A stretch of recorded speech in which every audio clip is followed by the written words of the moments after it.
Zeus est le maître du monde. Il a brisé ses adversaires, même les plus redoutables. Il a vengé sa mère et remporté toutes les guerres. Il règne sans partage, tant sur les mortels que sur l'assemblée des dieux. À son grand conseil, ils sont 12. 12 dieux et déesses, les dieux de l'Olympe. Mais après avoir conquis le pouvoir, Zeus s'est retrouvé devant un univers sans dessus-dessous, entièrement fracassé. Il a dû en quelque sorte refaçonner le monde, instituer une forme de souveraineté plus mesurée, plus équilibrée. Mais le pouvoir peut-il s'exercer sans cette fièvre qui consume autant le cœur que les corps ? Disons-le d'emblée, Zeus adore séduire. Et c'est précisément en collectionnant les épouses et les maîtresses qu'il va renforcer son propre pouvoir. Zeus se dote des vertus de chacune de ses conquêtes. Et celles qui le connurent en pluie, en taureau ou en cygne, engendrèrent une race de demi-dieux et de héros qui donnèrent leur nom à presque chaque région du monde.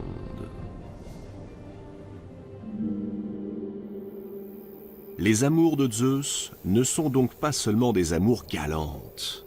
À travers ses passions, le maître de l'Olympe impose indirectement sa loi. Une loi qui passe par l'instauration de règles et de normes qu'il est interdit de transgresser, sous peine de subir un châtiment terrible. D'une certaine façon, Zeus associe l'amour et l'ordre. D'abord, il y eut Métis, une belle océanide, Métis. Elle incarne la prudence, mais aussi la ruse. Par ses précieux conseils, dans les premiers temps du monde, elle avait permis à Zeus de venger sa mère et de sauver ses frères et sœurs. Alors, est-ce pour lui manifester sa gratitude que le maître de l'Olympe lui demande sa main? La reconnaissance n'est pas le fort des puissants, non. Métis lui plaît. Elle lui plaît même beaucoup. Comment résister à une demande en mariage lorsqu'elle est faite par le roi des dieux? La jeune nymphe est flattée, sensible à l'honneur qui lui est fait. Elle dit oui. Et le couple convole en justes noces. Aucun nuage ne vient assombrir leur idylle. Jusqu'au jour où un oracle apprend à Zeus qu'après lui avoir donné une fille, son épouse lui donnera un garçon, et que plus tard, ce garçon le détrônera, comme lui-même avait détrôné son père, Cronos. On imagine l'émoi du roi des dieux. Alors, pour éviter qu'un tel scénario ne se reproduise, dès que Métis lui annonce qu'elle est enceinte, Zeus lui propose un concours pour le moins original. Il la met au défi de se métamorphoser mieux qu'il ne le ferait lui-même. Les métamorphoses sont un jeu courant chez les dieux qui possèdent ce pouvoir de changer de forme au gré de leurs désirs.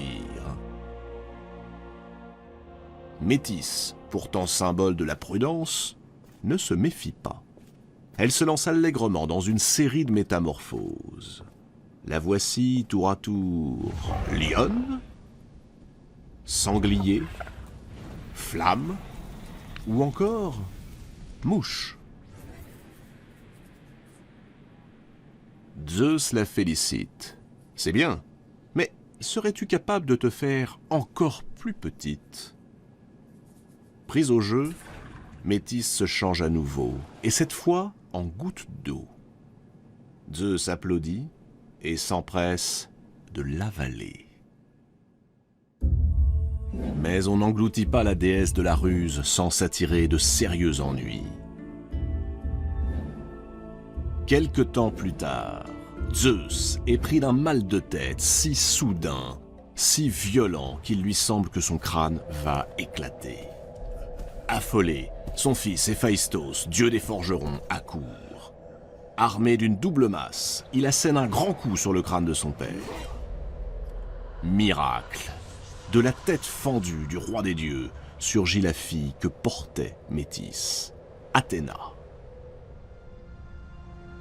Athéna, déesse de la guerre, protectrice des cités. Elle apparaît dans toute sa splendeur, avec son casque et sa lance, déjà prête pour la bataille.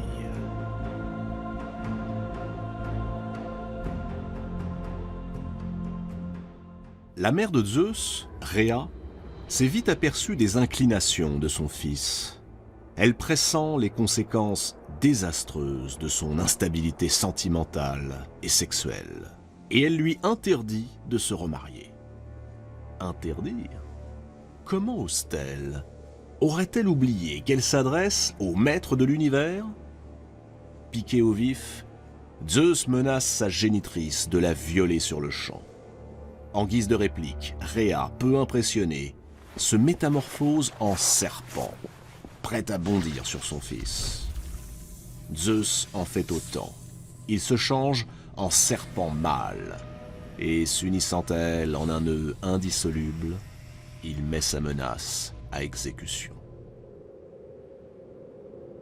Sa mère, hors d'état de nuire, Zeus s'empresse de se choisir une nouvelle épouse. Il ne le fait pas au hasard. À travers Métis, Zeus a acquis la ruse et la prudence. Il lui manque le sens de l'équité, le sens de la justice. Il va donc jeter son dévolu sur la vénérable Thémis, une titanide. Thémis est la déesse de la justice. Ensemble, ils auront une bonne quinzaine d'enfants. Parmi eux, il y a 3 filles sublimes, les heures. 3 filles qui dirigeront le cours régulier des saisons. Et puis, 3 autres filles. 3 autres filles qui vivent quelque part dans un antre impénétrable à proximité de l'Olympe. 3 beautés au regard vide.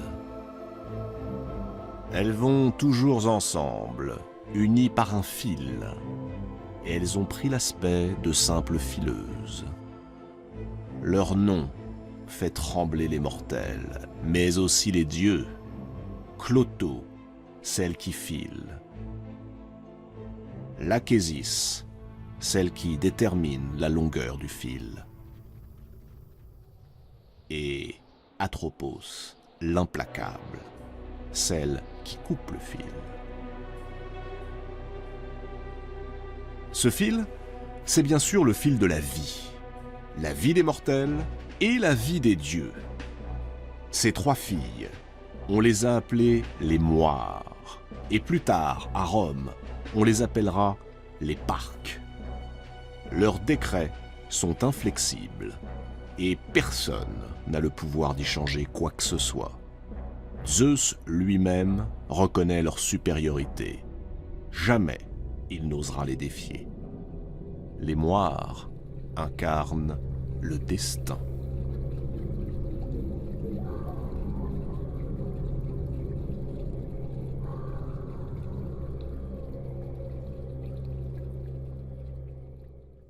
Assez rapidement, Zeus répudie Thémis, tout en la gardant auprès de lui comme une sorte de conseillère. Zeus possède donc déjà la prudence, la ruse et la justice. Mais qu'est-ce qu'un roi sans reine? Cette reine, Zeus va la choisir dans sa propre famille. Et l'inceste étant monnaie courante dans l'univers des dieux, cette 3e épouse de Zeus ne sera autre que sa propre sœur, la déesse Héra. Violente et irascible, jalouse également. Frères et sœurs s'unissent dans le secret sur l'île de Samos. En fait, avec Héra, Zeus fut pris à son propre piège, car Héra a commencé par refuser ses avances. Après avoir tenté à plusieurs reprises de la séduire, en vain, Zeus prend l'apparence d'un jeune oiseau tombé du nid et grelottant de froid. Émue, Héra recueille le petit animal, le prend contre elle et commence à le réchauffer. C'est le moment que choisit Zeus pour reprendre forme et tenter d'abuser d'elle. Loin de se démonter, Héra déclare qu'elle serait prête à se donner à Zeus, mais à la condition qu'il promette de l'épouser.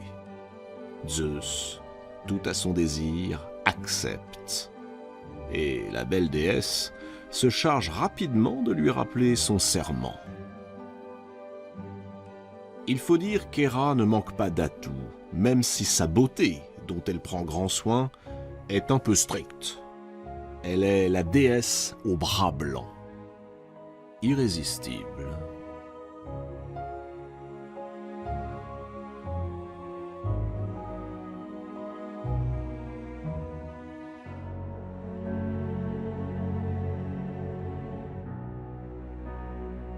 Ce mariage quelque peu forcé et la beauté de son épouse n'empêcheront pas Zeus de poursuivre sa quête amoureuse, mais toujours dans un but précis. Il est maître de l'univers et cherche à renforcer ses liens avec les différents éléments naturels.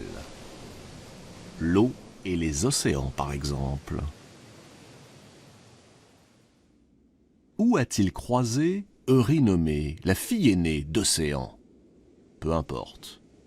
Comme les autres, elle succombe à son charme et lui donne 3 enfants. Ce sont les fameuses grâces, les 3 grâces, qui personnifient la joie de vivre, présentée comme un don des dieux.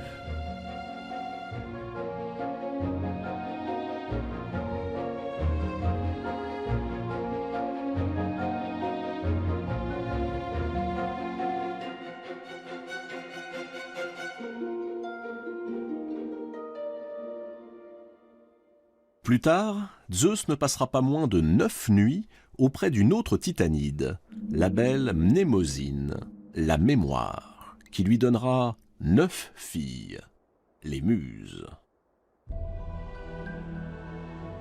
Les Muses vont symboliser les arts, et chacune se voit attribuer une spécialité, l'éloquence, l'histoire, la poésie, la musique, etc.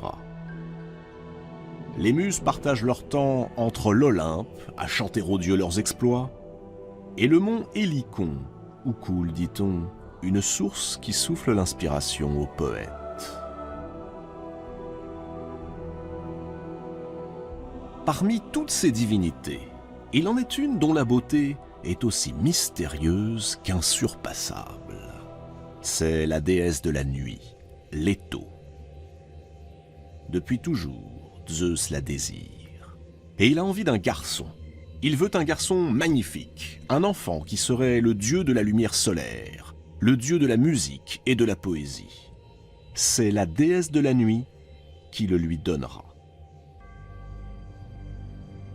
A-t-il oublié Héra, son épouse, aussi jalouse que revancharde? Leto est une maîtresse que Zeus honore régulièrement. La voilà bientôt enceinte de jumeaux. Mais la reine de l'Olympe, exaspérée par cette nouvelle incartade de Zeus, lance à la poursuite de la malheureuse Leto un monstre surgi des profondeurs de la terre, le serpent Python. Héra décrète en outre que jamais Leto ne devra trouver de repos là où brille le soleil. Voilà donc la malheureuse obligée d'errer à travers la Grèce, jusqu'à ce que, saisie déjà par les premières douleurs, elle atteigne une petite île de la mer Égée qui veut bien lui donner asile.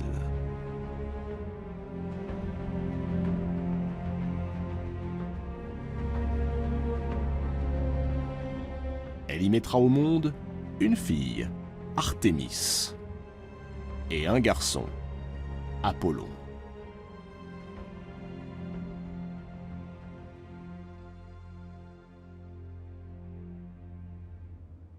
Mais les déesses ne sont pas les seules dont Zeus tombe amoureux. Les femmes mortelles, font également battre le cœur du dieu des dieux. Et c'est un problème. D'abord parce qu'il n'est pas dans l'ordre des choses que dieux et mortels se mélangent. Ensuite, parce que les simples mortels ne peuvent contempler un dieu sous son apparence divine. Une femme sur terre est en train de rendre Zeus passionnément amoureux. C'est la fille du roi de Thèbes.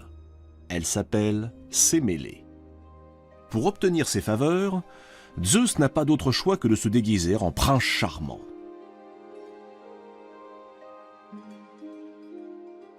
Cette apparence est la seule qui rend la vue des dieux supportable aux humains. Le problème, c'est que notre coureur de jupons est toujours marié avec Héra. Et celle-ci voit d'un très mauvais œil cette nouvelle liaison qui se noue entre Sémélé et son époux.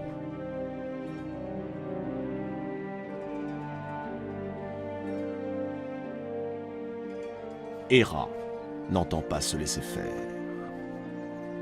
Elle prend l'apparence de la nourrice de Sémélé, une vieille femme que Sémélé adore et qui a toute sa confiance. Elle lui rend visite. Sémélé est déjà enceinte et sur le point d'accoucher. « Cet homme qui prétend être Zeus, lui dit la vieille nourrice, es-tu bien sûr qu'il n'est pas un imposteur? Qui te prouve qu'il est bien Zeus? Demande-lui donc une preuve. Si Zeus est vraiment ton amant, qu'il se montre nu devant toi, dans toute sa majesté, ainsi qu'il apparaît aux autres dieux. » Ces propos ne laissent pas Sémélé indifférente. Elle se met à douter. Cet homme, son amant, est-il vraiment Zeus? Quand ce dernier vient lui rendre visite, elle le supplie de se montrer tel qu'il est réellement. Zeus refuse. Il sait trop quelles seraient les conséquences. Sémélé insiste. Zeus résiste. « Puisque c'est ainsi, menace Sémélé, tu n'auras plus accès à ma couche. » Zeus, fou de désir pour Sémélé, capitule. Et sous le regard ébahi de son amoureuse, il reprend son apparence. Aux yeux des mortels, Zeus est le tonnerre et les éclairs. Non seulement le palais tout entier s'embrase, mais aussi la pauvre Sémélé. Elle a tout juste le temps d'accoucher, avant d'être consumée par les flammes. Miraculeusement, le feu épargne son enfant. C'est un garçon. Zeus le recueille. Il s'appellera Dionysos.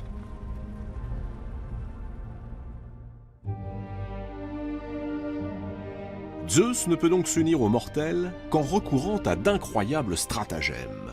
Tantôt aigle, tantôt cygne, ou encore pluie d'or. Il varie les plaisirs et multiplie les transformations amoureuses.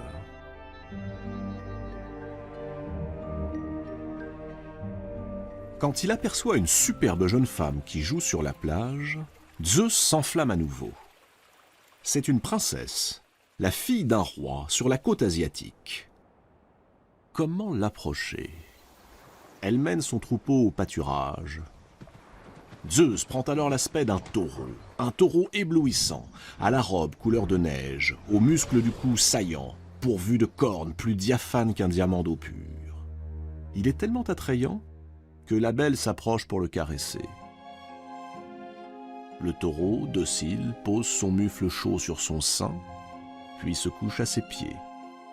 Alors la princesse s'enhardit. Malgré les protestations de ses servantes, elle grimpe sur le dos de l'animal, qui aussitôt se redresse et s'élance vers le rivage. Il galope à toute vitesse au-dessus de la mer et entraîne la malheureuse jusqu'en Crète.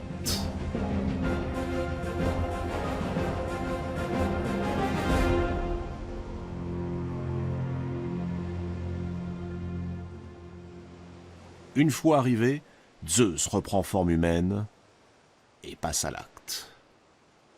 Cette princesse venue d'Asie et qui désormais vivra ici en Crète s'appelle Europe. Pour remercier l'animal qui lui a permis d'enlever la princesse, Zeus le place au milieu des étoiles. Gardez les yeux au ciel. Non loin de là, voici la grande ours. Son véritable nom est Callisto. En grec, Callistos veut dire ce qu'il y a de plus beau. Il n'est donc pas étonnant que Zeus se soit pris de passion pour cette nymphe. Seulement, elle fait partie des servantes de la déesse Artémis. Artémis est la déesse de la chasse, mais aussi la déesse de la virginité. Callisto a donc fait vœu de chasteté. Aucun homme n'est toléré auprès d'elle, ni auprès de ses camarades, les vierges chasseresses. Le dernier qui a transgressé cette règle, un chasseur nommé Actéon, a connu un châtiment atroce. Artémis l'a changé en cerf et l'a fait dévorer par ses propres chiens.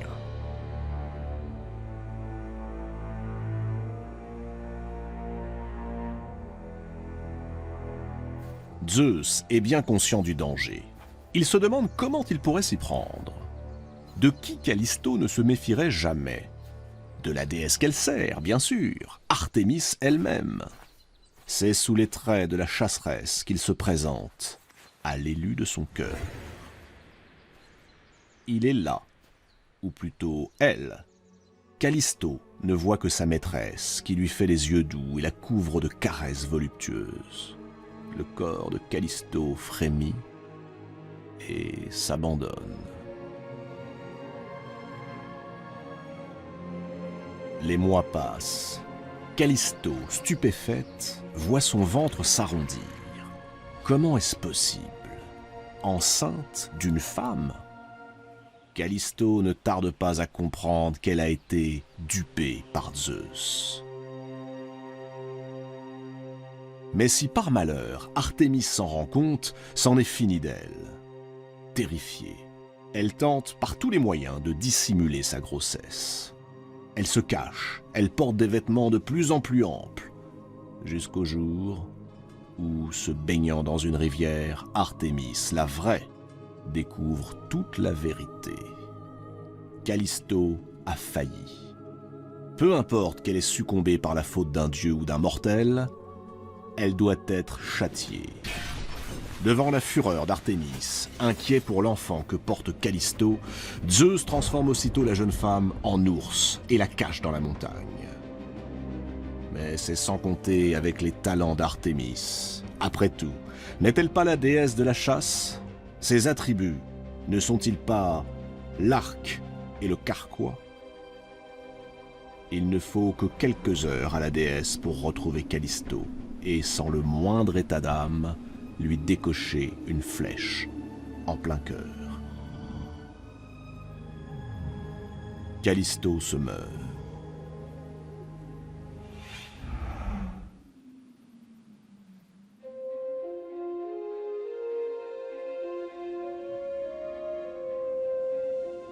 Alors Hermès, le fidèle Hermès, le messager des dieux, dépêché par Zeus, s'empresse de sauver l'enfant que portait Callisto.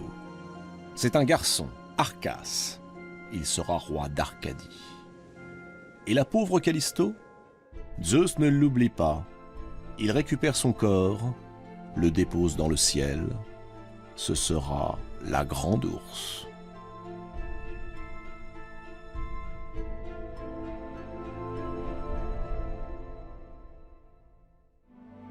Les conquêtes de Zeus furent innombrables. Chez les déesses, Zeus a cherché les vertus qui lui manquaient. Mais il a aussi passé son temps à chercher la beauté, la seule et simple beauté, pour le plaisir, partout où elle se trouvait, chez les déesses ou chez les mortels. Zeus a beau être le maître de l'Olympe, lorsque l'amour s'en mêle, il ne parvient pas mieux que nous autres mortels à vaincre ses désirs. Il est ce roi des dieux humain, bien trop humain.